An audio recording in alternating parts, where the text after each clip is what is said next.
कुरकुरे असंच आणून खातात, तर ते कोणीच खाऊ नका. जेवढं तुम्ही पौष्टिक आहार करणार म्हणजे त्याच्यामध्ये तुम्हाला जीवनसत्वे, खनिजे, कार्बोदके हे सर्व पदार्थ मिळतात. त्यामुळे काय होईल, तुमचं शरीर मजबूत होईल. परत त्याचा अभ्यासामध्ये पण लक्ष लागते. आणि काही मुलं काय करतात, जेवण करताना मोबाईल बघतात. कोण कोण बघतात मोबाईल? बघत असतं तरी सांगणार नाही. बघताय ना, मोबाईल पाहतो का? मग जेवण करताना मोबाईल बघायला पाहिजे का? नाही. आणि आता जे बघत असते त्यांनी पण बंद करा मोबाईल बघणं.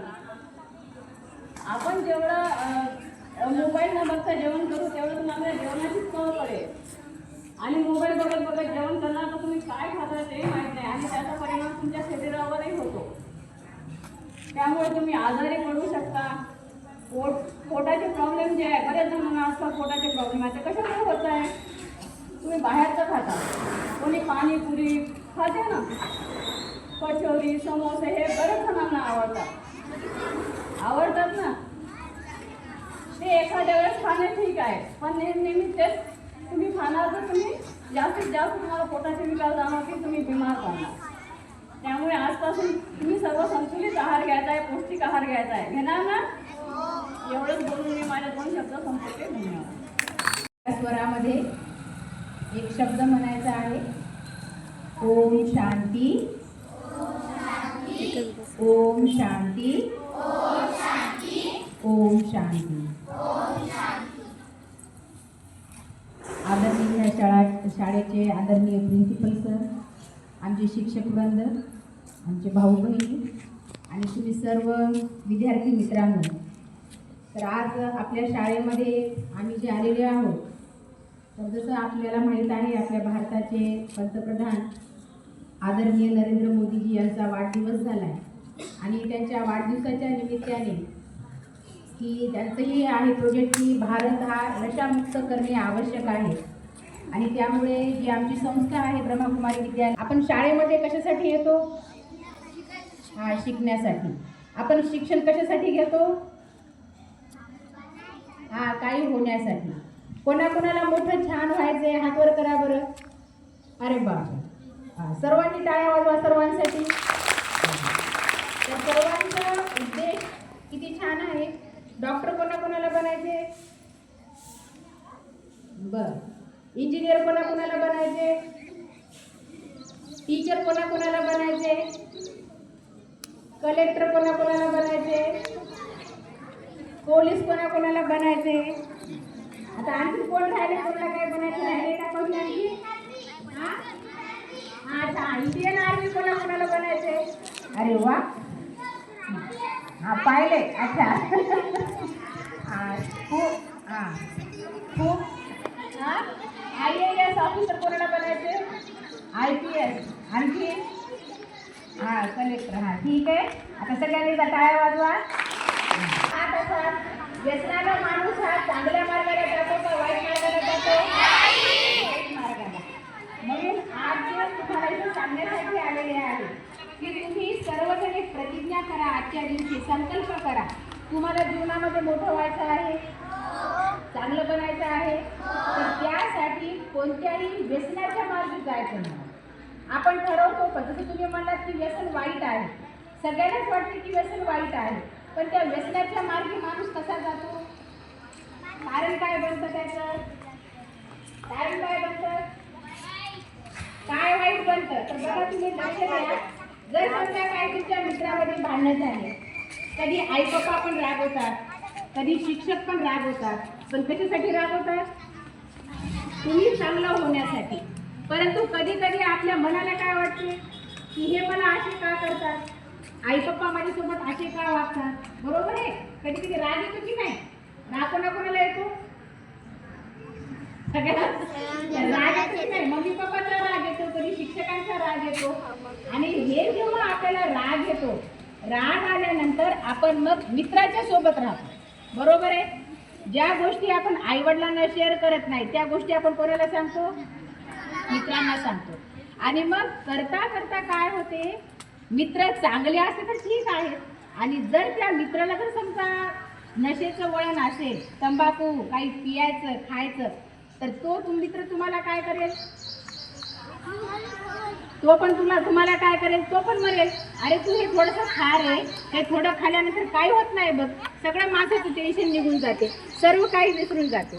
आणि म्हणून म्हणतात संगत करता करता माणसाला वाटत नाही की आपण वाईट मार्गाला लागायला पाहिजे, परंतु करता करता काय होतं, माणूस वाईट मार्गाला लागतो. आणि मित्रांसोबत राहता राहता वाटते अरे थोडंसं खाल्लं तर काय झालं, थोडंसं आपण बिडी पिलं तर काय झालं, थोडीशी आपण पुडी तर खाऊ तर बघूया, आहे की नाही, कशी असते काय असते खाऊन तर बघूया, म्हणून थोडीशी पुडी खाल्ली. तर ते अशा प्रकारचं व्यसन आहे की एकदा खाल्ल्यानंतर माणसाला पुन्हा पुन्हा पुन्हा खाऊच वाटतं. म्हणून त्याचं नाव काय आहे, व्यसन, नशा. लक्षात आलं. म्हणून तुम्हाला एक गोष्ट सांगते की माणसाला संगत जे आहे, मित्रांची संगत, प्रत्येकाला मित्र आहे, फ्रेंड्स आहेत, परंतु तुम्ही मित्रांची संगत अशी करा जे चांगल्या संगतीला असतील, जे चांगले सांगत असतील तुम्हाला, जे तुम्हाला चांगल्या प्रकारे मार्गदर्शन करत असतील, अशा मित्राची संगत करायची. हे पहिलं. दुसरं, तुम्हाला जर समजा कोणी काही म्हणलं असेल, आई पप्पा काही म्हणले असेल, तर मी तर म्हणते हे जे सगळे तुमचे जे शिक्षक आहेत, तर शिक्षक हे तुम्हाला शिकवतात, छान छान शिकवतात, तर शिक्षक हे शिकवतात पण. आणि जर समजा तुम्हाला काही अडचण असेल, काही प्रॉब्लेम असेल, काही मनामध्ये असतील काही गोष्टी, तर तुम्ही शिक्षकांना शेअर करा, सरांना सांगा, टीचरला सांगा, मॅडम असं असं झालं, त्याच्यामुळे मला असं असं वाईट वाटायला लागले, मी नाराज झालो, उदास झालो. तुला मित्रांसोबत काय झालं, शिक्षकांसोबत काय झालं, आईवडिलांना मित्र मैत्रिणीवरून सांगा. तुमच्या जीवनात जे जे काही थोड्याफार छोट्या छोट्या समस्या येतात, तर ते कोणाशी शेअर करायचं, आई वडील शिक्षक यांच्यासोबत शेअर करायचं आणि मनामधलं सगळं सांगायचं. खरं तर कारण ते मोठे आहेत आणि तुम्हाला ते योग्य ते मार्गदर्शन करतात. समोर जायचं ना प्रत्येकाला, पायऱ्या सांगायला लागली. लक्षात आलं. तर आपण आपल्याच मनानं काहीही करायचं नाही. आणि तंबाखू, दारू, सिगरेट, बिडी हे सगळं पिल्यानं सगळ्यांना माहीत आहे आपलं शरीर मधले सगळे अवयव हे खराब होते. बरोबर आहे. आणि जेव्हा शरीरच जर आपलं काम करणं गेलं तर तुम्ही काय मोठे बनसाल, मरून जातो आणि जीवन सगळं खराब होऊन जातं. आणि म्हणून शरीर जर चांगलं ठेवायचं असेल तर जसं मॅडमनं सांगितलं की ठीक आहे, नशा, तंबाखू, दारू वगैरे पुढे ह्यांच्या तर नादी लागायचंच नाही, परंतु जे असे बाहेरचे जे आहेत, आपण गाड्यावरचं काय म्हणतात त्याला, पाणीपुरी आहे, जे जे काही आहे, तुमचे म्हणतात ते नूडल्स वगैरे आहेत किंवा ब्रेड पाव वगैरे जे आहे, तर हे पण कमी प्रमाणामध्ये खायला पाहिजे. लक्षात आलं. एक तर मित्र म्हणजे खायलाच नाही पाहिजे, परंतु एक दोन कधीतरी एखाद्या वेळेस ठीक आहे. आणि तुम्ही जर नेहमी बाहेरचं खात असाल तर घरची भाजीपोळी गोड लागते का? आईला काय म्हणतात, आई मला ते बाहेरचंच खायचं, आई मला ते बाहेरचंच खायचं. व्यसन कशाचं लागलं? बाहेरचं व्यसन लागलं. अशा अनेक वाईट गोष्टीचं व्यसन जडते. त्यामुळं काय होते, शरीर खराब होऊन जाते, अभ्यासामध्ये मन लागत नाही. तुम्ही सांगा, जर समजा तुम्ही बिमार असले, शाळेत येऊ वाटते का? अभ्यास करू वाटते का? मग आता जर तुम्ही जर समजा तुमचा हे सुरुवातीचा पाया आहे आणि हेच जर तुमचा मजबूत नसेल तर भविष्यात आपण चांगलं मिळू शकत नाही. दुसरी गोष्ट सगळ्यात महत्त्वाचं, मोबाईलमध्ये गेम कोण कोण पाहते? खरं खरं सांगायचं, कोणीच काय म्हणणार नाही, खरं खरं सांगायचं. आणखी हातवर करा, मोठा लांब हातवर करा, तुम्ही गेम करता. आणि मन जोपर्यंत तुम्ही कॉन्सन्ट्रेट एकाग्र करत नाही तोपर्यंत तुम्ही गेम खेळू शकता का? गेम खेळू शकत नाही. आणि तसंच जर मन जर तुम्ही अभ्यासामध्ये कॉन्सन्ट्रेट केलं तर काय होईल? अभ्यासात मन लागेल आणि मार्क्स छान पडतील, तुम्ही नंबर 1 येताल. म्हणून हे लक्षात घ्या, जर समजा मोबाईलमध्ये गेम खेळायचा असेल, आजपासून गेम खेळताना तुम्हाला जसं तुम्ही म्हणलात की मला मोठं बनायचं, तसं मी चांगला बनणार, मी अभ्यास छान करणार. लक्षात आलं. आणि मी सगळ्यांसोबत छान वागणार. आईवडिलांसोबत कसं वागायचं? छान म्हणजे कसं? लक्षात घ्या, जीवनामध्ये केव्हाही प्रामाणिक वागायचं, खोटं बोलायचं नाही. जीवनामध्ये असे काही ज्याला नैतिक मूल्य म्हणतात, प्रामाणिकपणानं वागायला पाहिजे. थोरा मोठ्यांचा तुम्ही सगळ्यांचा आदर करा. जे जसं तुम्ही आज प्रार्थना केली, हे प्रभू तुमचं आमच्यावर सगळं लक्ष राहू द्या म्हणून, तर ईश्वराला पण आपण मध्ये मध्ये रोज आठवण केली पाहिजे. कारण आपण जर वाईट केलो तर आईवडील शिक्षक तर शिक्षा देतातच, परंतु ईश्वरही आपल्याला शिक्षा देतो. तर म्हणून जे आपण राहायला लागलो तर राहताना सर्वसाधारणपणे सगळ्यांसोबत मोठ्यांचा आदर ठेवून खऱ्यानं राहायचं. लक्षात आलं? लक्षात आलं? आता आणखी एक शेवटची एक गोष्ट सांगते आणि मी संपवते. एक गोष्ट, रात्री झोपताना देवाची कोण कोण आठवण करते? देवाची ठीक आहे. दुसरी गोष्ट, आता आजपासून रात्री झोपताना सगळ्यांनी रात्री झोपताना देवाला सांगून झोपायचं, दिवसभरामध्ये तुम्ही काय काय चुका केल्या. लक्षात राहील? आजपासून सुरू करणार का सगळेजण? तुमच्या चांगल्यासाठी, आमच्यासाठी नाही, तुमच्या चांगल्यासाठी. रोज रात्री झोपताना देवा, मी आज खोटं बोललो, मी आज रागराग केला, मी आज होमवर्क केला नाही, मी आज जे काही म्हणजे शिक्षकांनी सांगितलं होतं तसं मी वागलो नाही, त्या गोष्टीसाठी मला तुम्ही क्षमा करा आणि उद्यापासून मी खूप छान वागेन. सांगणार असं आपल्या जीवनातल्या सगळ्या गोष्टी जेव्हा आपण ईश्वराला सांगतो, हे कशामुळे सांगायला लागले? मोबाईल आहे सगळ्यांना माहिती आहे. मोबाईलमध्ये जर समजा मेमरी फुल झाली तर आपण काय करतो? डिलीट मारावं लागतं की नाही? डिलीट मारलं तर मोबाईल चांगला कार्य करतो. तसं आपलं हे मन म्हणजे काय? मन काय? मेमरी कार्ड आहे, मेमरी कार्ड आहे की नाही? हां, आज डब्यात कोण कोण काय काय आणलं आठवण आहे सगळ्याला? तर या मेमरी कार्डमधलं रोज रात्री झोपताना अशा ज्या वाईट गोष्टी झाल्या त्या डिलीट झाल्याच पाहिजे. लक्षात आलं? तर आजपासून कोण कोण करणार खरं सांगा? रात्री झोपताना आपल्या सगळ्या चुका देवबापाला सांगायच्या. नक्की? मला जीवनामध्ये खूप मोठं व्हायचं आहे. मी एक हुशार विद्यार्थी आहे.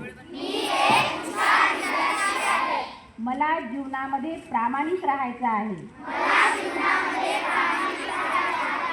मला सर्वांसोबत व्यवस्थित वागायचं आहे.